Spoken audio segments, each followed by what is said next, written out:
நிறைய பேருடைய பிரச்சனை என்னன்னா, யாருமே நிறைய பேர் நிகழ்காலத்திலேயே இல்லை. சில பேர் கடந்த காலத்தில் இருக்கான், சில பேர் எதிர்காலத்தில் இருக்கான். நிறைய பேரை நான் பார்த்துருக்கேன். நான்லாம் எங்கள் தாத்தா காலத்தில் சார் இந்த தெருவில் 5 வீடு எங்களுது. இப்போ வாடகை வீட்டில் இருக்கிறான். முடிஞ்சு போச்சு, உங்கள் தாத்தாவோட முடிஞ்சு போச்சு. தாத்தா 5 வீடு வச்சுருந்தார். அவர் நிறைய வச்சுருந்ததுனால போச்சு எல்லாம். இவனுக்கு வெறும் வாடகை வீடு தான் வாச்சுது.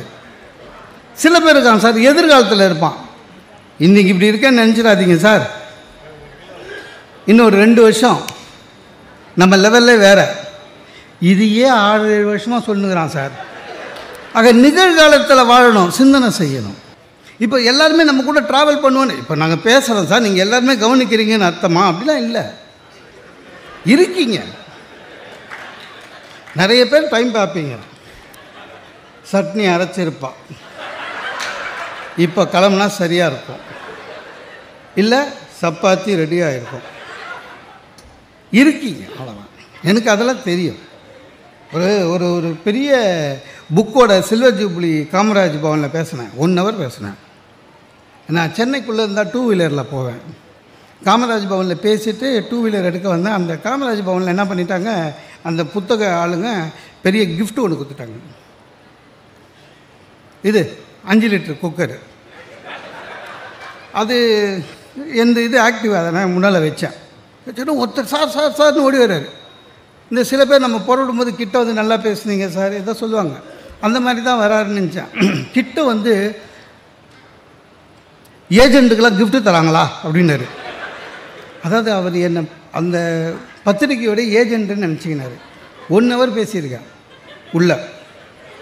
இல்லை அப்போ உங்களுக்கு எப்படி கொடுத்தாங்க அப்படின்னாரு. இல்லை சார் நான் பேசினேன் கொடுத்தாங்க அப்படின்னா. யார்கிட்ட பேசுனீங்க என்ன? நான் இவ்வளோ நேரம் உள்ளே தானே இருந்தானா சார்? உள்ளே இருந்திருக்கான் சார். அவன் 1 hour நான் பேசும்போது உள்ளே இருந்திருக்கான். அவன் நினைப்பு எல்லாம் கிஃப்ட்டு எங்கே கொடுக்குறாங்க. நான் பேசுகிறேன். நான் அவன் திருப்பி கேட்குறான் யார்கிட்ட பேசுனேன்னு. அதாவது நம்ம யார்கிட்டன்னு சொன்னால் அவங்கக்கிட்ட போய் இவன் சண்டை போட்டு வாங்கிறதுக்காக கேட்குறான் யார்கிட்ட பேசுனேன். நம்ம பிரச்சனையே அதுதான். நிறைய பேர் பாருங்கள் சார், நம்மளே யோசித்து பேசுறதே கிடையாது. சில பேர் பேசும்போது அவங்கள பார்த்தா எனக்கு பாவமாக இருக்கும். உதட்டில் வர்றதை பேசுகிறாங்க, யோசித்து பேசுறதே கிடையாது. மூளை சொல்லி பேசுறதில்லை, உதட்டு. சில பேர் நம்ம ஊரில் எல்லா ஊரில் தான் இருக்கான். யாரை பார்த்தாலும் என்ன பண்ணுறீங்க, எதுக்குடா உனக்கு, போன மாதம் தானே சொன்னேன், எப்போ பார்த்தாலும் சார் என்ன பண்ணுறீங்க. சில பேர் காலையில் நம்மளை பொட்டி கடையில் பார்த்துருப்பான், எப்படி சார் இருக்கீங்க, நான் நல்லா இருக்கேன். சாயங்காலம் திருப்பி பார்ப்பான், எப்படி சார் இருக்கீங்க, என்னடா அதுக்குள்ளே டைஃபாய்டு வந்துடுமா, என்ன ஏதாவது பேசணுமா. சிந்திக்காமல் பேசுவதனால தான் நிறைய பிரச்சனை வருது. நிறைய பேருக்கு எதை பேசணும் எங்கே பேசணும்னு தெரியாது சார். ஏன்னா எல்லாம் பேசும்போது சொல்லுவோம் இடம் பொருள் ஏவல் அதெல்லாம் சொல்லுவோம், தெரியாது எங்கே எதை பேசணும். ஏன் கெட்டி மேலே அடிக்கிறோம் தெரியுமா? கல்யாணத்தில் வேறு எந்த சத்தமும் கேட்கக்கூடாது, வெறும் மங்கள சத்தம் தான் கேட்கணும். ஏன்னா நம்ம எங்கே எது பேசுகிறோன்னு தெரியாது. நசமாக போவோன்னு ஓரமாக போயின்னு ஒருத்தன். நிறைய பேருக்கு பெரியவங்களுக்கும் தெரியல. அதுலேயும் சில இந்த உறவுக்காரங்கள்லாம் இருக்காங்கல்ல, அதுலேயும் 60+, அந்த 60+ஏ அவங்களுக்கு ஒரு பெரிய சுதந்திரம், அறிவுரை யாருக்கு வேணாலும் வழங்கலான்னு. உறவுக்காரன்னா இன்னும் மாட்டோம். கல்யாணத்தில் நடுவில் உட்காருவான் சார், போகிறவரெல்லாம் பிடிச்சி பேச்சு கொடுத்துனுப்பான். ஒரு பொண்ணு அழகா, ஒரு 18 வயசு பொண்ணு ஃபஸ்ட் கிளாஸாக மகிழ்ச்சியாக ட்ரெஸ் பண்ணிட்டு குறுக்க முறுக்க போகுது. இங்கே வா, சரஸ்வதி பொண்ணு தானே நீ? ஆமாம் தாத்தா இருந்துச்சு. உனக்கு செவ்வாய் தோஷம்னு சொன்னாங்களே உங்கள் அம்மா, சரி பண்ணிட்டீங்க, அத்தோடு முடிஞ்சிச்சு. சத்தமாக அந்த பொண்ணு அத்தோடு முடிஞ்சிச்சு. அது அப்படியே ஓடி போய் பிரச்சனை தான். அது எல்லார் எதிர்க்கும் கல்யாணத்தில் தான் கேட்பான். இந்த பையன் போனா வச்சுங்க, டேங்களா சமசம் பையன் தானே நீ? ஆமாம் தாத்தா. 20 அரியர்ஸ் வச்சுருக்கியாமே, முடிஞ்சு போச்சு. அவன் படித்து முடித்தவனை பார்த்தா ஒரு கேள்வி கேட்பானுங்க, தலை கட்சிச்சா? வேலைக்கு போகிறவனை பார்த்தா ஒரு கேள்வி வைப்பான், இங்கே வா ப்ரமோஷன் எப்போ? இல்லை வச்சுங்க, கல்யாணம் ஆயிடுச்சான்னுவான். ஆயிடுச்சு சார். கல்யாணம் ஆனவனு தெளிவாக கேட்பானுங்க, சார் குழந்தை இல்லைன்னு வாங்க. அதாவது மனசாட்சியே இல்லாமல் பேசுகிறதாங்கலாம். ஒரு ஒரு ஒரு மனிதன் குழந்தை கல்யாணம் ஆகி 2 வருஷம் கழித்து குழந்தை இல்லைன்னா அவன் மனசு எவ்வளோ வேதனை இருப்பான்னு புரிஞ்சிக்காதவன் மனுஷனே இல்லை. அவங்ககிட்ட இவன் கேட்பான், சார் ஏன் அப்படின்னா, என்ன ஏன்னு கேட்பான். ஏன்னா ஏதாவது சொன்னான்னா இவன் டாக்டருக்கு பேராக சொல்லுவான், அந்த டாக்டரை பார், இந்த டாக்டரை பார், இல்லைன்னா அந்த கோயிலுக்கு போ, இந்த கோயிலுக்கு போ, அதுக்காக அலையிறான். குழந்தை பிறந்தது வச்சுங்க, குழந்தை பிறந்த என்ன குழந்தை? ஆம்பளையா? என்ன குழந்தை?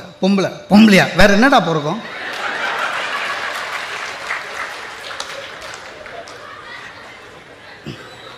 எதுனா எங்கே எது பேசுறதுன்னு தெரியாது.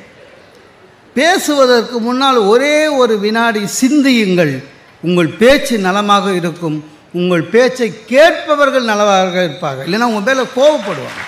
அதாவது எது பேசக்கூடாது. ஒரு ஹாஸ்பிட்டலில் போனால் பேஷண்ட்கிட்ட என்ன பேசணும் தெரியாது. அவன் பாவமாக ஒரு 7 நாள் இருந்திருப்பான். இவன் கடைசி டிஸ்சார்ஜ் அன்னைக்கு இவன் இந்த காஞ்சிபுரம் சாத்துக்குடி எடுத்து போவான்.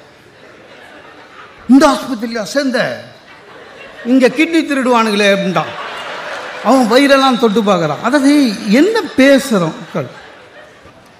தயவு செய்து அந்த பேசும்போது யோசிங்க. ஆஃபீஸர் கூப்பிட்டா கூட நான்லாம் அப்படி ஏன் ஆஃபீஸரு எனக்கு தெரியும், அவரை நம்மக்கிட்டே கேட்பார், இந்த இந்த இந்த ஆஃபீஸில் என்ன மாதிரி யோக்கியம் உண்டாயா அப்படின்னு நம்மக்கிட்ட. என்னங்க சொல்லுவீங்க? இல்லைன்னு சொல்லணும் நியாயமாக. ஆனால் ஆஃபீஸர் என்ன சொல்லுவீங்க? நான் சொல்லுவேன், உங்களுக்கு தெரியாதா சார்? இப்போ சார் அதாவது எல்லாம் தெரியும், போ யோசிச்சு பேசு சார். அதே மாதிரி அதிகாரி ஃபோன் பண்ணி ஆர் யூ பிஸி நவ் அப்படின்னா தயவு செஞ்சு முதல்ல எஸ்ன்னு சொல்லிடுங்க, அதுக்கப்புறம் யோசிச்சுக்கலாம். நம்ம நிறைய பேர் நாகரீக முறையில் இன்னொன்று இட்ஸ் ஓகே சொல்லுங்கள் சார். அதுவும் அடுத்த கிரேட் இல்லை சார், ரொம்ப பெரிய கிரேட்லேருந்து ஃபோன் வந்து நானும் மாட்டி அவசரப்பட்டிருக்கேன். என் சிஇஓ ஒரு நாள் லைனில் வந்தார். முன்சுந்தரம் ஆர் யூ பிஸினா? நான் சிஇஓவே லைனில் வந்துட்டார்னு குஷியாகி no sir no sir tell me sir come to my room என்னார். போனேன், வச்சா ஆப்பு. நம்ம கார்ப்பரேட்டு ஆஃபீஸில் டெல்லியிலேருந்து ஒரு 10 ஃபேமிலி வராங்க, எல்லாம் நம்ம போர்ட் ஆஃப் டைரக்டர்ஸு.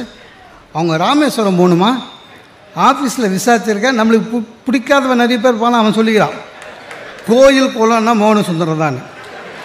ஏதோ நான் வந்து நாயன்மார்கள் ஒரு மாதிரியும் ஊர் ஊராக போய் பதிகம் பண்ணவனாட்டம் எல்லா கோயிலும் இவருக்கு தான் தெரியும், நமக்கு ஒன்றும் தெரியாது.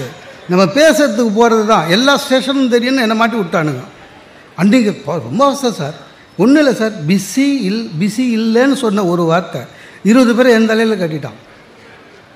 20 பேருக்கும் இங்கிலீஷ் வராது. அவங்களுக்கு எவ்வளோ இங்கிலீஷ் பேசுவாங்களோ அதை விட கம்மியாக நான் ஹிந்தி பேசுவேன். எனக்கு ஹிந்தி வராது. எனக்கு தெரிஞ்சதெல்லாம் பைட்டியே உட்டோ மாலும் நெய். அவங்களுக்கு தமிழே வராது. பிள்ளையார்பட்டிக்கு கூட்டியும் போய் ராமேஸ்வரத்துக்கு கூட்டியும் போய் அவங்கள கெஸ்ட் ஹவுஸில் தங்க வச்சு ஒவ்வொருத்தனுக்கும், அதாவது காது வலிக்கும், வாய் வலிக்கும், என்ன பேசுகிறோம் அவனுக்கு புரியாது, சைகை அபிநயம் எல்லாம். காலையில் போய் குளிக்கணும்னு சொல்லியிருக்கு, எல்லாம் இழுத்து போத்துன்னு தூங்குறான். ஒரு கதுவாக தட்டி ஓஷன் மந்திர்கிலியே ஓஷன் ஸ்டானா எல்லாம். அவங்களுக்கு கொஞ்சம் இருக்கணும்ல சார். கடலில் குளிக்க போகிறவன் எப்படி சார் வருவான்? ஏதோ இன்டர்வியூக்கு போகிற மாதிரி வரானுங்க. வாட்சு மோதிரம் அவங்க எல்லாம் வாங்கி, ஷூ வாங்கி, செருப்பு வாங்கி, சாக்ஸை வாங்கி எல்லாத்தையும் வச்சு போய் குளிங்கடா, போய் ஒரு முக்கிட்டு வாங்கடான்னு. அதில் இன்னொரு விசேஷம்னா ஒருத்தன் கண்ணாடியோடு போயிட்டான். முங்கியதுனா கண்ணாடி போயிடுச்சு. அவன் என்ன பார்த்து கிளாஸ் போகக்கூடாது, அது இன்னொரு யாழ்ப்பாணம் போயிருக்கோம் வா நீங்கள். அப்புறம் ஒரு ஐயரை கூப்பிட்டு இதெல்லாம் பண்ணணும், சங்கல்பம் பண்ணோன்னா ஒரு ஐயரை கூப்பிட்டு இவனுக்கு 10 பேரையும் உட்கார வச்சான். அவர் திருப்பி சொல்லணுன்றாரு, அதுவே சொல்ல தெரியல இவனுங்களுக்கு. நான் சொன்னேன், நான் சொல்கிறேன் அதே மாதிரி சொல்லுங்கன்னு. 2 வார்த்தை சொன்னேன் சார். மீதி 4 பேர் யாரோ பிரயாணிங்க 4 பேர் வந்து சார் எங்களுக்கு சேர்த்து செய்யுங்கன்றான். நான் தான் சங்கல்பம் செய்கிற மாதிரி. ரொம்ப கொடுமை சார். அதில் அங்கே உங்களுக்கு தெரியாது, ராமேஸ்வரத்தில் நிறைய புண்ணிய தீர்த்தம்னு கிணறு இருக்கும். அது எந்த காலத்து கிணறோ, ஆன்மீகம் உண்டு வேணும் தான். அதில் சும்மா இப்படி வாங்கி அப்படி பண்ணோம். இல்லை தள்ள ஒரு ஆள் வந்தவன்ல டம்ளராக ஒவ்வொரு கிணத்துல இருக்கிற தண்ணியை குடித்தான். அதனோட எஃபெக்ட் 2 ஹவர்ஸில் தெரிஞ்சுது. Loose motion. அவனை அங்கே இருக்கிற நர்சிங் ஹோமில் சேர்த்து 2 ஐவியை ஏற்றி, ஐயோ தலைவலிங்க. அந்த போகும்போது ஒரு வார்த்தை சொன்னாங்க, சுக்ரியான்னு. ஓகே அமிச்சிட்டார். அமிச்சிட்ட பிறகு என் சிஇ கூப்பிட்டார். Super, they are very happy. இனிமேல் யாராவது வந்த ஊருனா நீ தான் முடிஞ்சுது. அதெல்லாம் பரவாயில்லைங்க. இது போயிட்டு வர்றதுக்கு 3 நாளுங்க ஆன் டியூட்டி. வீட்டுக்கு வந்தேன். என் ஒய்ஃபு கேட்டாங்க, நம்ம கூட ராமேஸ்வரம் போனோங்க. நான் சொன்னேன், எது ஒன்றா பேசு, அந்த வார்த்தை பேசாது. எனக்கு இந்த ராமேஸ்வரில் கெட்ட வார்த்தை மாதிரி காதில் நோ பண்ணு. அதுக்கு என் ஒய்ஃப் சொல்கிறா, ஊரில் இருக்கிற யார் யார் ஒய்ஃபையோ இட்டுன்னு போகிறீங்க, என்ன இட்டு போங்க. நான் செஞ்ச ஒரே தப்புன்னா, பிஸியா? No sir. உதவி செய்கிறோம். நிறைய பேர் உதவி செய்கிறேன்னு மாட்டிப்பான் பார்த்துக்கிறீங்களா? எதுக்குன்னா சிந்தனை முக்கியம். ஒரு வினாடி சிந்திச்சினாலே போதும் சார். உங்களுடைய செயல், பேச்சு எல்லாமே சரியாகி வாழ்க்கை பிரகாசமாகும். ஒருத்தரை உதவி செய்யணுமா? வள்ளுவன் சொல்லியிருக்கான் சார், நன்றாற்றலும் தவறு உண்டு, அவரவர் பண்பறிந்த ஆற்றாக்கடை. இல்லை, நான்லாம் ஏதாவது சேவை செய்யணும்னு நினச்சி இந்த செங்கல்பட்டு மதுராந்தகத்துக்கு நடுவில் ஒரு ஆதரவற்ற முதியோர் இல்லம் இருக்குது. உண்மையிலேயே ஆதரவற்றவர். அவங்களுக்கு பசங்க யாரும் கிடையாது. எப்படியும் ஒரு 80 பேர் இருப்பாங்க. எல்லாம் 65+ தான்.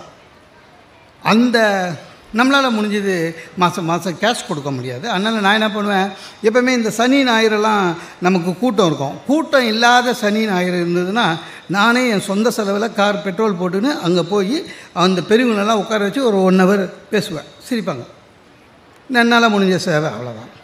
நீங்கள் நம்ப மாட்டீங்க, கொரோனா காலத்தில் பாஸ் வாங்கிட்டு போய் பேசியிருக்கேன்.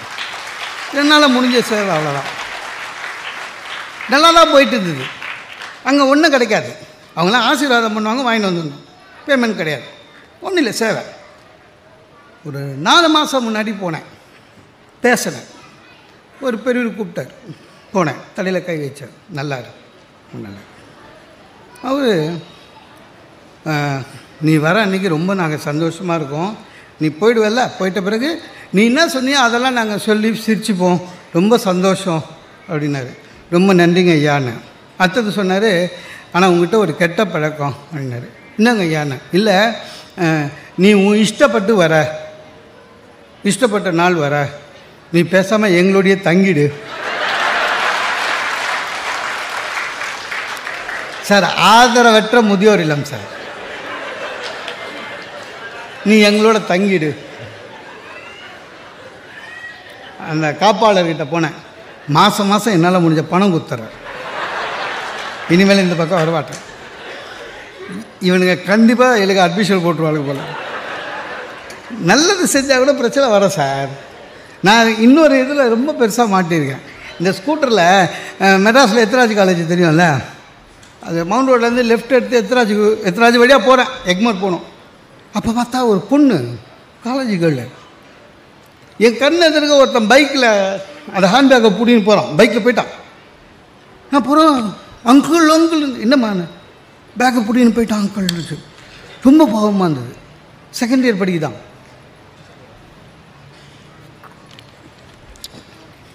பைக்கில் என்னம்மா இருக்குதுன்னு நான் நினச்சேன், இது பணங்கன்னு வச்சுருக்க போல இருக்குதுன்னு. ஆக்சுவலாக அந்த பொண்ணு காலேஜ் ஐடி கார்டு உள்ளே இருக்குது, புக்ஸு உள்ளே இருக்குது, பர்ஸு உள்ளே இருக்குது, லைப்ரரி கார்டு உள்ளே இருக்குது. அந்த பொண்ணு அதுக்கெல்லாம் கவலைப்படல. என் மொபைல் போயிடுச்சு சார் அங்கிள், என் மொபைல் எடுத்து போயிட்டான்ச்சு. நான் சொன்னேன், நான் கவலைப்படாது, இப்போல்லாம் போலீஸில் ஜிபிஎஸில் கண்டுபிடிச்சிடுவாங்க, நீ வா ஸ்டேஷனில் போய் கம்ப்ளைண்ட் கொடுக்கலான்னு. நல்லது செய்கிறேன்னு ஸ்டேஷனுக்கு போனேன். என் கெட்ட நேரம் அந்த இன்ஸ்பெக்டருக்கு என்ன தெரியல. இந்த பொண்ணு போச்சு, சார் நான் என்ன இந்த அம்மா காலேஜ் படிக்கிறாங்க, ஒரு பையன் பைக்கில் பையன் தூக்கிட்டு போயிட்டான் அப்படி நான் சொல்கிறேன். இன்ஸ்பெக்டர் என்னை பார்த்து சொல்லுமா அப்படின்னாரு. அதான் அங்கிள். இது திருப்பி என்கிட்ட பார்த்து எங்கடா உன் கூட வந்தவன் அப்படின்னாரு. கூட வந்தவனா? அந்த பொண்ணு சொல்லுது, நோ சார், இது எல்லாம் கூட்டுக்கலவானிங்க. 2 பயப்பில் வருவான், ஒருத்தன் பையன் தூக்குவான், இன்னொருத்தன் கூடவே இருந்து அங்கே என்ன நடக்குதுன்னு பார்த்துட்டு அவனுக்கு இன்ஃபர்மேஷன் கொடுப்பான், அப்புறம் போய் பிரிச்சுப்பானுங்கண்ணா. சார் அவ்வளோ நேரம் பேக்கெட்டில் ஸ்டைலாக கை விட்டுருந்தான் சார், அவர் இதை சொன்னவொன்னு கை கட்டிட்டார். அரை ஆச்சு சார். வேலையை பார்த்து நான் எக்மோருக்கு போயிருக்கலாம். ஆனால் இன்ஸ்பெக்டர் இன்னொன்று கேட்டார் என்ன, அதுக்கு என்னால் பதில் சொல்ல முடியல. நீ இவ்வளோ பேசுகிற என்னமோ பொது சேவை செய்கிறேன்னு, இதே ஒரு கேள்வி பைய தூக்கின்மை தான் வந்துருப்பேன். எனக்கே சந்தேகம் வந்துச்சு, அவள் உள்ளில் போயிருப்பாள்.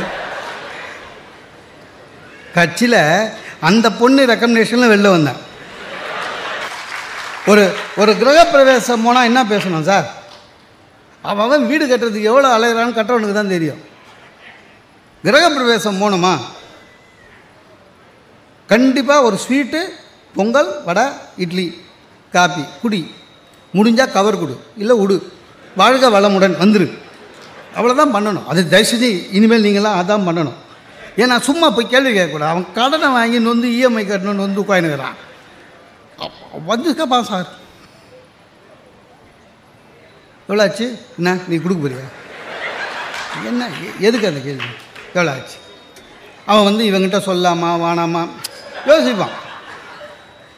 கூட வேலை செய்கிற ஆஃபீஸ் பக்கத்து சீட்டுக்காரன் எவ்வளோ ஆச்சுன்னு கேட்டால் இவன் யோசிப்பான், சார் எவ்வளோன்னு சொல்கிறது. ஏன்னா அவனுக்கு தெரியும் நம்ம சம்பளம், இவன் மட்டும் எப்படி இவ்வளோ வாங்கிட்டான், அதெல்லாம் யோசிப்பான். ஏன்னா நம்மளை பற்றி மொட்டை கட்டாச்சு போகிறவனே பக்கத்து சீட்டுக்காரன் தான், அந்த பயம் இருக்கும். என்ன பண்ணுறதுங்க, எவ்வளோ ஆச்சு, கம்பி முறுக்கு கம்பி தானே, டேய் நீ என்ன பண்ண போகிற ஓ சார். நான் ஒரு ஃப்ளாட் வாங்கினேன் சார் ஃபஸ்ட் ஃப்ளோரில். என் ஒய்ஃப் சொன்னாங்க அப்போவே, கிரகப்பிரவேசம்லாம் ஒன்றும் வேணாம், கணபதி பூஜை பண்ணிட்டு போயிடலாம். நம்ம கேட்குறோமா கிரகப்பிரவேசம்னு?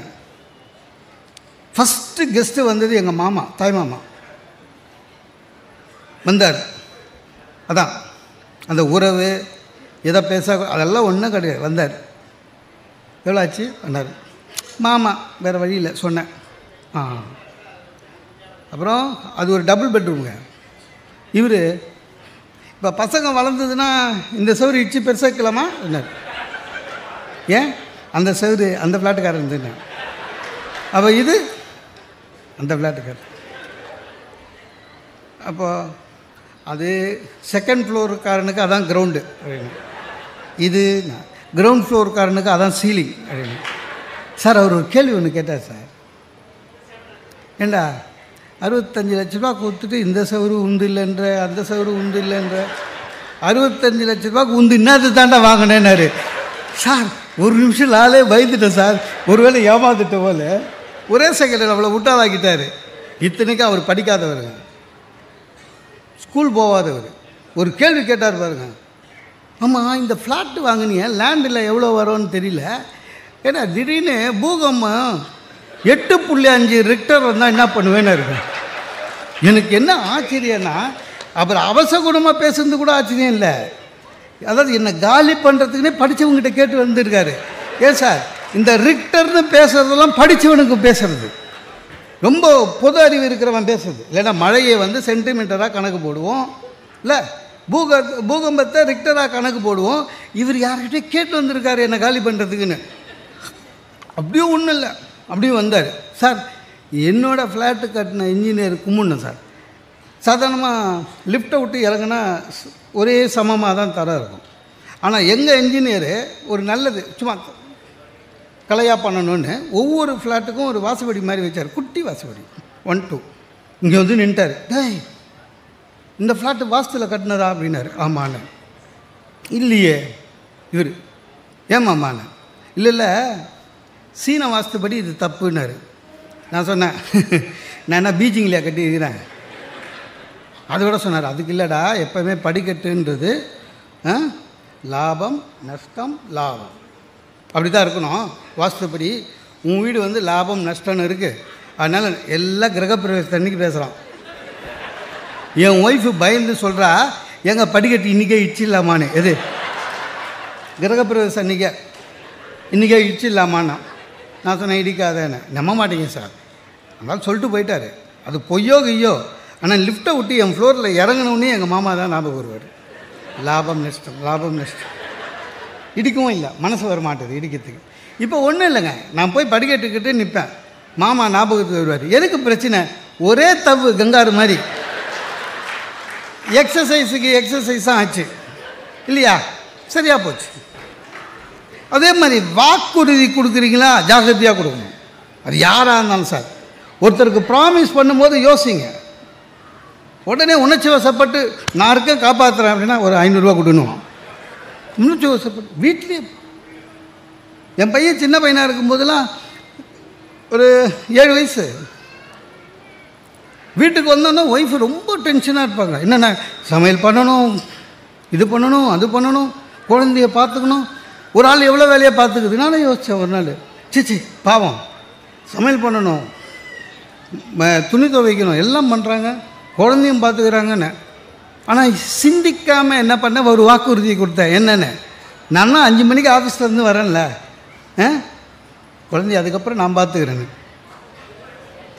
ஃபினிஷ்ட். அப்புறம் தான் சார் தீவிர புலன் விசாரணையில் உண்மைலாம் தெரிஞ்சுது. என்னென்னா, இவங்க செய்கிற வேலையிலலாம் அவன் தூங்கிடுறான் சார்.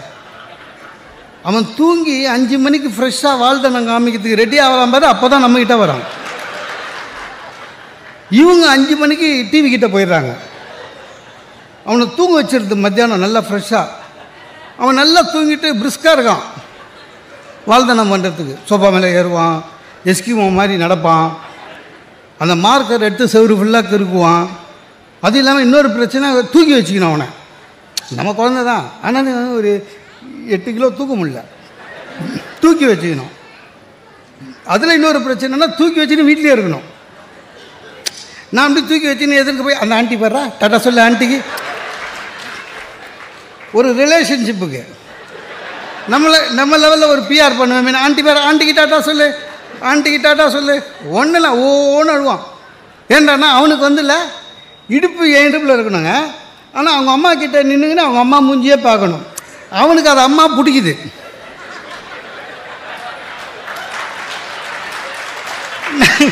நமக்கு 8 கிலோ கையில் வச்சு எரிச்சலாகிட்டு அதை மூஞ்சி பார்க்க. எப்போ பாரு குழந்தை தூக்கிங்க, வேடிக்கை காட்டுங்க, குழந்தைய தூக்கிங்க, என்னங்க வேடிக்கை காமிக்குது? அந்த 900 ஸ்கொயர் ஃபீட்டில் வேடிக்கை காட்டுங்க. என்னதான் வேடிக்கை காமிக்குது? டாக்டர் வீட்டுக்கு போனால் கூடங்க டோக்கன் கொடுத்து உட்கார வைப்பாங்கல்ல, குழந்தை கையில் கொடுத்துருப்பான். குழந்தைக்கு வேடிக்கை காமிக்க. ஏங்க டாக்டர் வீட்டில் என்னங்க வேடிக்கை காமிக்குது? அப்படியே கூட்டி போய் நர்ஸை காமிச்சான். நர்ஸு பாடுறானே, அவன் அதை பார்த்தோன்னே அழுகுறான். அவனுக்கு தெரியும் அந்த அம்மா ஊசி குத்தோன்னு, ஏற்கனவே குத்தி இருக்குது. ஒரு கல்யாண வீட்டுக்கு போகுங்க, கல்யாண வீட்டுக்கு போகும்போது என்ன பண்ணுவோம், போகும்போது நல்லா ஏங்க டிஃபன் சாப்பிட்ருங்க முதல்ல, பொங்க சரி நம்ம மேலே அன்பாக சொல்கிறாளாக்கான்னு போய் சாப்பிட்டு வந்துட்டா சார். சாப்பிட்டீங்களா? அது குழந்த கொடுத்துட்டு அவள் ஜோதியில் ஐக்கியம் போயிடுவான். அதுக்கப்புறம் லஞ்ச் வரையும் காணவே இல்லை. இந்த ஸ்னகின்னு ஒன்று இருக்குதுல்ல, அதை மாட்டி விட்டால் முடிஞ்சு போச்சு அவங்க வேலை. நம்ம எல்லாத்தையும் தூக்கி அலையணும். நான் நம்ப மாட்டீங்க, அந்த கல்யாண வீட்டு வாசலில் வாட்ச்மேன் இருப்பார்ல, அவருக்கு ஒரு சேர் போட்டிருப்பாங்களா, அந்த சேரில் உட்காந்துப்பேன். வாழைத்தண்டு அந்த இதெல்லாம். ஒரு கேள்வி வந்து, இது யார் அப்படின்ச்சு. பையன் அழகாக இருக்கான் அப்படின்னு சொல்லிட்டு சொல்லுது, அம்மா மாதிரியே அப்படின்ட்டு போகுது. அதான் ஆளாளுக்கு கிண்டல் பண்ணுறது. ஒன்றும் வாக்குறுதி கொடுத்தா அது தெளிவாக இருக்கணும். நீங்கள் கொடுத்தது உணர்ச்சி வசப்பட்டு கொடுத்தா மாட்டினீங்க. அறிவுபூர்வமாக எந்த வாக்குறுதியும் கொடுங்க, நீங்கள் வாழ்க்கையில் ஜெயிச்சிருவீங்க. அதான் உண்மை. சரி, என்ன பேசுனாலும் உங்கள் குடும்பத்தில் பேசுனா கூட சிந்திச்சு பேசணும். ஒய்ஃபுக்கிட்டே பேசுனா கூட லொடலோடன்னு உளரக்கூடாது. ஹஸ்பண்டுக்கிட்ட பேசினாலும் லொடலோடன்னு உழக்கூடாது. இது பேசினா இவர் இப்படி புரிஞ்சுப்பாருன்னு நம்மளுக்கு தெரியணும். ஒய்ஃப் வந்து இப்படி பேசினா அவங்க அப்படி தான் புரிஞ்சுப்பாங்கன்னு நமக்கு தெரியணும். என்ன ஒன்று, கல்யாணம் முதல் வருஷம் ட்ரைனிங் பீரியட் மாதிரி, அப்புறம் தெரிஞ்சுப்போம். இப்போ நம்ம ஒய்ஃப் நின்னாலே நம்மளுக்கு தெரியுதில்ல எதுக்கு நிற்கிறான்னு. அதெல்லாம் ஒரு ஆராய்ச்சி தான். சரியா? ஒன்றும் இல்லைங்க, இந்த கொரோனா காலம் வந்தது சார் கூட சொன்னார். வீட்டில் மாட்டி செத்து சுண்ணாமானம் இல்லை. இன்னும் இருந்தாலும் ஆஃபீஸுக்கு போகிற மாதிரி வராது சார். 10 மணி நேரம் நிம்மதி. உங்கள் அம்மா சரியில்லை, உங்கள் ஒய்ஃப் சரியில்லை, இந்த 2 பிரச்சனையும் இல்லை. 10 ஹவர் ஆஃபீஸுக்கு போனோமா, டெலிஃபோன் ஆப்ரேட்டர் பார்த்தோமா, டைப்பிஸ்ட்டை பார்த்தோமா, நிம்மதியாக வேலை செஞ்சோமா முடிஞ்சிச்சு. இந்த வீட்டுக்குள்ளே அந்த கொரோனா காலத்தில் ஐயோ அப்பா எவ்வளோ கஷ்டம் சார். என்ன கேள்வி வரோன்னே தெரியாதுங்க. திடீர்னு ஒரு நாள் என் ஒய்ஃபு கேட்குறா, உங்கள் ஆஃபீஸில் சுமாராக எவ்வளோ லேடிஸு அப்படின்னா. என்னன்னு சொல்லுவீங்க? 67. எடுத்தவொன்னே சொன்னோம்னா முடிஞ்சு போச்சுன்னு அர்த்தம். 67 பேர் சொன்னோடனே டான்னு சொல்கிற அப்படின்வாங்க. யோசிக்கணும். நான் சொன்னேன், என் ஆஃபீஸில் எல்லாமே சுமாராக தான் இருப்பாங்க அப்படின்னு. இல்லை எத்தனை லேடிஸ்? ஆக்சுவலாக அவளுக்கு தெரியாது, அவ்வளோ பேர் ஜாதகமும் நம்மளுக்கு தெரியும்னு. தெரிலம்மா, ஒரு 7-8 பேர் இருக்கும். என் செக்ஷனில் 7 பேர், அவ்வளோதான். ரொம்ப கஷ்டம். அழகாக சார் யோசிக்கணும் சார். ஒரு பாராட்டுறதா இருந்தால் கூட யோசிக்கணும். இல்லாதது பொல்லாத பாராட்டினா மாட்டிக்குவோம் இல்லை. இப்போ சீரியல் பார்க்குறாங்க லேடிஸு, பார்க்காதீங்கன்னு சொன்னோம், கேட்க போகிறதில்ல, அதனால் விட்டேன். ஏன்னா நம்ம வீட்டிலே கேட்கல, என்ன பாரு சீரியல் தான். எனக்கு என்னமோ அந்த சீரியல் ஓடிச்சுனாலே பிபி வரும் எனக்கு. நான் வீட்டுக்கு போகிறேன், ஒய்ஃப் சீரியல் பார்த்துன்னுக்குறாங்க. நான் என்ன பண்ணேன், ஆஃபீஸ்லேருந்து வரவே பாராட்டுவோம் அப்படி. எல்லாருக்கும் ஒரு இடர் வரும்ல, பாராட்டலாமே ஒய்ஃப்ன்ட்டு அப்படி சீரியலை பார்த்தா அதில் ஒரு 60+ ஒரு ஆள் சவுப்பாக ஏதோ சீரியலில் நடிச்சுன்னுக்கிறார். ஆக்சுவலாக அவரை பார்த்தா எங்கள் மாமனார் மாதிரி இருந்தது. சரி ஒய்ஃபை பாராட்டுவோமேனு அவங்களுக்கு மகிழ்ச்சி வரலாம், அப்பாவை பற்றி பெருமையாக சொன்னேன். அதனால் டேய் அது உங்கள் அப்பா மாதிரியே இல்லை அப்படின்னா. அவள் மகிழ்ச்சி அடைவான்னு நினச்சி சார், உல்ட்டாவாயிடுச்சு. உங்கள் அப்பா மாதிரி இல்லைண்ணே, திடீர்னு என் ஒய்ஃபு பேய் பூச்சா மாதிரி இருந்தா. அப்போ எங்கள் அப்பா நான் பைத்தியமா அப்படின்னா. அந்த சீரியல் அந்த கேரக்டர் பைத்தியமா சார்? எனக்கு தெரியாது. எங்கள் அப்பா பைத்தியமா? ஆக்சுவலாக அவர் உண்மையிலே பைத்தியமானா மாட்டிச்சு. அதாவது சிந்திக்காமல் பாராட்டுறேன்னு போய் 2 நாள் ஆச்சு சண்டை முடிக்கிறதுக்கு. எல்லாமே அப்படி தான். சிந்தனை செய்யணும் சார், எதுவாக இருந்தாலும் சரி. நீங்கள் யாருக்கிட்டே பேசும்போதே மைண்டில் ரெடி பண்ணி பேசுனீங்க வச்சுக்கலாம், ஈஸியாக தப்பிச்சிடலாம் எந்த பிரச்சனையாக இருந்தாலும் சரி, இன்க்ளூடிங் ஹஸ்பண்ட் அண்ட் ஒய்ஃப். இந்த கேள்விக்கு இவர் இப்படி தான் பதில் சொல்லுவார் வீட்டுக்காரு, தெரிஞ்சுன்னு கேள்வி கேட்கலாம். இல்லை இந்த கேள்வி வரும்போது இதை சொன்னால் சரியாயிடும், எனக்கு தெரியும், நம்ம அந்த மாதிரி பண்ணியிருக்கோம் சார். இந்த நம்ம மோடி அரசாங்கம் வர்றதுக்கு முன்னால் காங்கிரஸ் இருந்ததில்லை. அப்போ கடைசியாக கிருஷ்ணா தீரத்துன்னு ஒரு மந்திரி இருந்தார். அவர் மகளிர் நல வாரியம். அவர் என்ன பண்ணாருங்க, கடைசி 6 மாதத்தில் ஒரு நாள் சென்னைக்கு வரும்போது சொன்னார் நிருபர்கள்கிட்ட, நாங்கள் மீண்டும் ஆட்சிக்கு வந்தால் ஹவுஸ் ஒய்ஃப், ஹோம் மேக்கர், வேலைக்கு போகாமல் வீடை பார்த்துட்டு கொஞ்சம் அமைதியாக இருக்காங்கல்ல அவங்களுக்கு ஹஸ்பண்டுங்கெல்லாம் சம்பளம் கொடுக்கணும், சட்டம் எடுத்து கொண்டு வரப்படும் அப்படின்னு சொல்லிட்டு அவர் டெல்லி போயிட்டார். பேப்பரில் போட்டான். நான் அடுத்த நாள் படித்தேன், தூக்கி போட்டேன். என் ஒய்ஃபும் படிச்சிருக்கான்.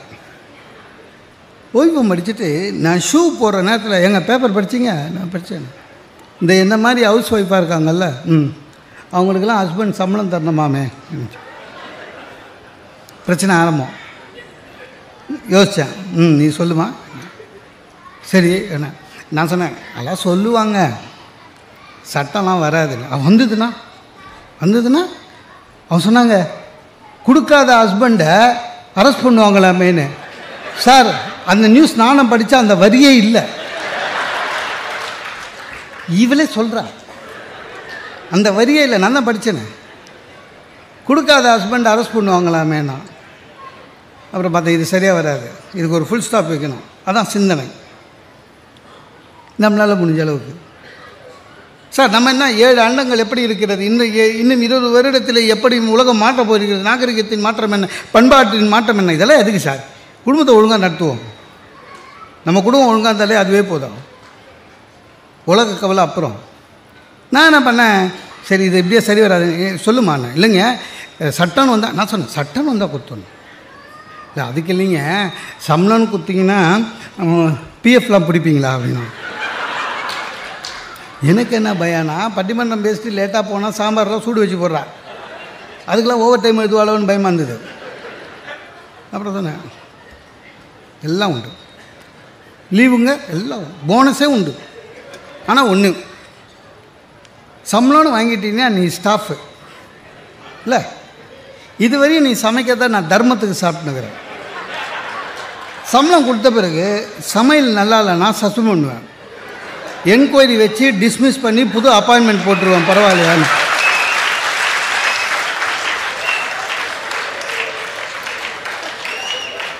அதுக்கப்புறம் அதை பற்றி பேச்சே இல்லை. ஒருவேளை அந்த சட்டம் வந்ததுனாலும் அவன் கவலைப்பட மாட்டான். அதான் சார் சிந்தனை. சார் குடும்பமே உணர்ச்சி பூர்வமாக நடத்தக்கூடாது சார். வேதாத்திரி மகரிஷி சொல்கிறாரு, குடும்பம் நீ நடத்த வேண்டும் என்றால் அது உணர்ச்சி பூர்வமாக நடத்தாதே, அறிவுபூர்வமாக நடத்து, அப்பொழுதுதான் வாழ்க்கை வழங்கும். குழந்தைங்களுக்கு கற்றுக் கொடுக்கறது கூட நம்ம உணர்ச்சி. இப்போ பாருங்களேன், நிறைய வீட்டில் குழந்தைங்கள சாப்பிட வைக்கிறது, கதை சொல்கிறதுலாம் கிடையாது, மொபைலை கொடுக்குறோம். சார் மிக்கி மவுஸ் பார்க்குறான் பையன், தப்பாக நினச்சிக்காதீங்க. வளர்கிற குழந்தைகளுடைய மூளை எப்படின்னா, எதை அடிக்கடி பார்க்குறாங்களோ முகம் அதுபோல் மாறும். இது ஆய்வு சொல்லுது. நீங்கள் மிக்கி மவுஸே பார்த்துருந்தா வச்சுக்கலேன், வளர்ந்தானா எலி மூஞ்சா இருப்பான். கதை சொல்லுங்கள் தயவு செஞ்சு, நிலாவை காமிங்க. சரி, நம்மளே நிலா பார்த்து நாளாச்சு. எத்தனை பேர் சார் சூரியனை பார்த்துருக்கோம் கடைசியாக நிமிந்து? எத்தனை பேர் நிலாவை பார்த்துருக்கோம் நிமிந்து? எப்பவும் டென்ஷனாக சுற்றுறோம். சிந்திக்கணும், எதுவாக இருந்தாலும் சிந்திக்கணும். குழந்தைக்கு சொல்லிக் கொடுக்கறது சிந்திக்கணும். அவசரப்பட்டு குழந்தைகிட்ட பேசக்கூடாது. குழந்தை சார் ஒரு குழந்தை கெட்ட வார்த்தை பேசுது சொல்லாதீங்க. அந்த மாதிரி குழந்தை தானாக கெட்ட வார்த்தை பேசலை, அது கேட்ட வார்த்தையை தான் பேசுகிறது. நீ வீட்டில் கெட்ட வார்த்தை பேசுனா பேசும். குழந்தைகிட்ட சொல்லிக் கொடுங்க. தீபாவளிக்கு அப்பா பட்டாசு வாங்குறாருங்க, வாங்கின பட்டாசு எப்போவுமே எல்லா அப்பாவும் இன்க்ளூடிங் மீ என்ன பண்ணுவோம், தீபாவளிக்கு பையன் கேட்குறான்னு நிறைய வாங்கிடுவோம். ஆனால் எல்லாத்தையும் வெடிக்க அலோவ் பண்ண மாட்டோம் இல்லை. பாதி 8 வை எதுக்கு? கார்த்திகை தீபம். அந்த கார்த்திகை தீபம் என்னென்னா அந்த பையனுக்கு சொல்லி தர மாட்டோம் இல்லை. பாதி 8 வை, இன்னொரு வாட்டி இன்னொரு பண்டிகை வரும், ஃபெஸ்டிவல் வரும், பூஜை வரும். அப்போ அவன் நைட்டை எப்போ தீபாவளி முடிஞ்சு அதே தான் பார்த்துட்டு போவான். அவங்ககிட்ட சொல்லணும், ஃபெஸ்டிவலுக்கும் பூஜைக்கும் இருக்கிற வித்தியாசத்தை குழந்தைக்கு சொல்லிக் கொடுக்கணும். ஒன்று மகிழ்ச்சியாக கொண்டாடுவது, ஒன்று பக்தியாக கொண்டாடுவது இல்லை. அதெல்லாம் யாரும் சொல்கிறது இல்லை. அன்னைக்கு தீபாவளி முடிஞ்சு அமாவாசை, மாலை அமாவாசை, பையனுக்கு இன்றைக்கி ஏதோ வீட்டில் விசேஷம்னு தெரிஞ்சு போச்சு. அப்பா கிட்ட போய் கேட்டான், அப்பா பட்டாஸ் இன்றைக்கி வெடிக்கூடாது, நீ தானே சொன்ன பூஜை அன்றைக்கி வெடிக்கலாங்க. ஏன்னா அவனுக்கு சொல்லித்தரல வெடிக்கக்கூடாது. அப்போ எப்போ தான் வெடிக்கிறது அப்படின்னா, நம்ம தான் உணர்ச்சி வசப்பட்டு பேசுவோமே, நான் செத்தா வெடி போ அப்படின்னா. பையன் சொல்கிறான் அதுக்குள்ளே திருமேன்றான். அவன் கவலை அதுதான், அதுக்குள்ளே திருமேன்றான். இப்போ தான் தெரியுது ஏன் சில பேர் செத்தா பசங்க சாவுக்கு பின்னால் பட்டாசு வெடிக்கிறாங்கன்னு. அவங்க அப்பா சொல்கிறத நிறைவேற்றினுங்கிறாங்கன்னு அர்த்தம். சார் எதையுமே சொல்லிக் கொடுக்கணும் சார். வீட்டில் பொய் சொல்கிறது நிறுத்தணும். முதல்ல உணர்ச்சி வசப்பட்டு பொய் சொல்கிறது மாட்டிப்போம். இந்த ஆண்களுக்கெல்லாம் மனைவி கிட்ட பொய்யை கொஞ்சம் குறைச்சிடலாம், உண்மையை சொல்லிடலாம். அதை விட ஒரு நல்ல நட்பு கிடைக்காது. உண்மையே பேசிட்டு இருந்தீங்கன்னா மனைவி கிட்ட, அதை விட ஒரு சிறந்த நட்பு உலகத்தில் கிடைக்காது. பொய் சொல்லி சார் நம்மளாம் எவ்வளோ படித்தவன், MBA படிச்சிருக்கோம், இவ்வளோ எக்ஸ்பீரியன்ஸ் இருக்குது. நமக்கு இருக்கிற மேலதிகாரி எவ்வளோ படித்தவன், நம்மளோட எக்ஸ்பீரியன்ஸ் அதிகம், நம்மளோட படிப்பு அதிகம். ஆனால் நம்ம சொல்கிற பொய்யை அவன் நம்புகிறான் சார். இல்லை, எத்தனை பேருக்கு டிகிரி கொடுத்துருக்கோம். வீட்டிலங்க நம்மளோட கம்மியாக படிச்சிருக்காங்க, ஆஃபீஸ் எக்ஸ்பீரியன்ஸே கிடையாது, ஹவுஸ் ஒய்ஃப். ஆனால் அவங்க கண்டுபிடிப்பாங்க பாருங்கள், மாட்டிப்போம். போய் சொல்லவே முடியாதுங்க, மூஞ்சி பார்ப்பாங்க, க்ளீனாக கண்டுபிடிப்பாங்க. ஒருத்தன் நம்மளுக்கு இந்த ஆண்களோட பிரச்சனைன்னா சரியாக பேச வராது. சாதாரணமாகவே. பெண்கள் சாதாரணமாகவே நல்லா பேசுவாங்க. இந்த சண்டைன்னு வந்துச்சுன்னா நம்மளுக்கு பேச்சே வராது. பார்த்துக்கிறீங்களா? குடும்பத்திலே சண்டை வந்ததுன்னா சண்டை ஆரம்பத்திலே கேட்பான், நீ லாஸ்ட்டாக என்னன்னா சொல்கிற அப்படின்வான். டேய் இன்னும் சண்டையே ஆரம்பிக்கலடா, லாஸ்ட்டாக என்ன சொல்கிறேன்னுவா. ஏன்னா அவனுக்கு முடியணும். ஆனால் லேடிஸ் அப்படி இல்லை, அவங்க சாதாரணமாக நல்லா பேசுவாங்க. சண்டைன்னு வச்சுங்க, கீப்பு கீமு எல்லாம் வரும். அன்றைக்கி நீங்கள் திட்டிங்களே என்ன ஸ்கூட்டர் எடுக்கும்போது நமக்கு பயமாக இருக்கும். டெய்லி தான் திட்டுறோம், மைண்டு வயசு என்னைக்கு கேட்டுதுன்னு. ஒருத்தன் சாதாரணமாக ஞாயிற்றுக்கிழமை 10 மணி வரையும் தூங்குறவன், அன்றைக்கி திடீர்னு பார்த்தீங்கன்னா காலையில் 7 மணிக்கு எழுந்துக்கிறான். எழுந்து ஷேவ் பண்ணுறான், ஞாயிற்றுக்கிழமை ஷேவ் பண்ணுறான் அப்படின்றான், ட்ரிம் பண்ணுறான், இன் பண்ணான், ஃபஸ்ட் கிளாஸாக ஷூ பாலிஷ் போடுறான். இவளுக்கு சந்தேகம் வந்துச்சு. ஏன்னா ஞாயிற்றுக்கிழமையில் சாதாரணமாக 11 மணி வரையும் லுங்கியோடு தூங்குறவன் ஒன்றுமே சொல்லாமல் கிளம்புறான். இந்த அம்மா என்ன பண்ணிச்சு, எங்கங்க என்னையா கேட்ட? பொய் சொல்லும் போது நம்ம ஆளுக்கு பேச்சு வராது. அது இல்லாமல் பொய் சொல்லும் போது சத்தமாக பேசுவானுங்க. பார்த்துக்கிறீங்களா? என்னது என்னையா கேட்ட? டேய் உன்னை தான் கேட்குது சொல்லிட்டா. டேய் என்னையா கேட்ட? உன்னை தான் கேட்குது சொல்லு. நான் வந்து சேர்மன் டெல்லியிலேருந்து வர்றாரு, ரிசீவ் பண்ண போகிறேன். பொய் அவளுக்கு தெரியும் பொய்ன்னு. நீ பொய் சொல்கிறன்னா சண்டை பெருசாக இருக்கும். அவங்க எவ்வளோ புத்திசாலிங்க லேடிஸு. டக்குன்னு எம்டி வர்றாரா? சரி சரி சேர்மனா சரி. அந்த மாதிரி நான் பண்ணிடுச்சு. விளையாடி இந்த பையனை கூப்பிடுது, டே இங்கே வா அப்படின்ச்சு. பிளேன் கிட்ட இருந்து பார்க்கணும், நீ அப்பா ஏர்போர்ட்டு போகிறாரு கூட போனுச்சு. அப்போ நீ என்ன நம்ப? அப்போ நம்ப? டே நம்மள தான் அனுப்புது. உண்மையை சொல்லு. எதுவாக இருந்தாலும் சரி நீங்கள் உணர்ச்சி வசப்பட்டு பேச ஆரம்பிக்கும் பொழுதே வாழ்க்கை தோல்வியில் ஆரம்பிக்கும். எது பேசுவதனாலும் கொஞ்சம் சிந்தித்து பேசுங்க. சிந்தித்து பேசினால் தெளிவு பிறக்கும். உங்களுக்கும் சரி, கேட்குறவங்களுக்கும் சரி. ஒரு செயலை செய்யும் போது சிந்திங்கள். சார் ரோடு ஆக்சிடெண்ட் எதனால் ஆகுது? ஒரு நிமிஷம் உணர்ச்சி வசப்படுறது.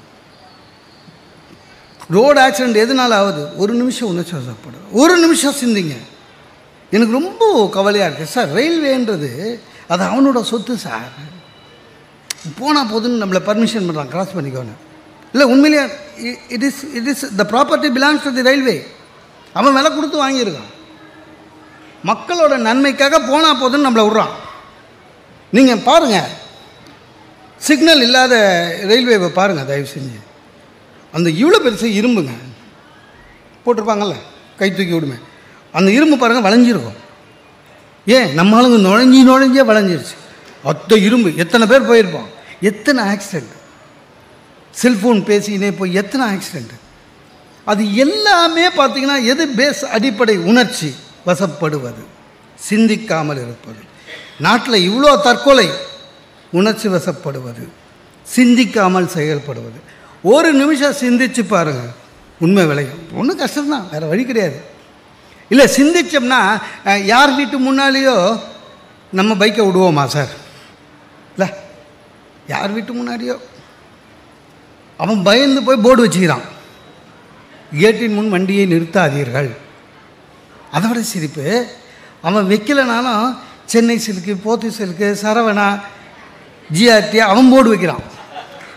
என்னென்ன வண்டி, கேட்டின் முன் வண்டியை நிறுத்தாதீர்கள், சென்னை சில்க்.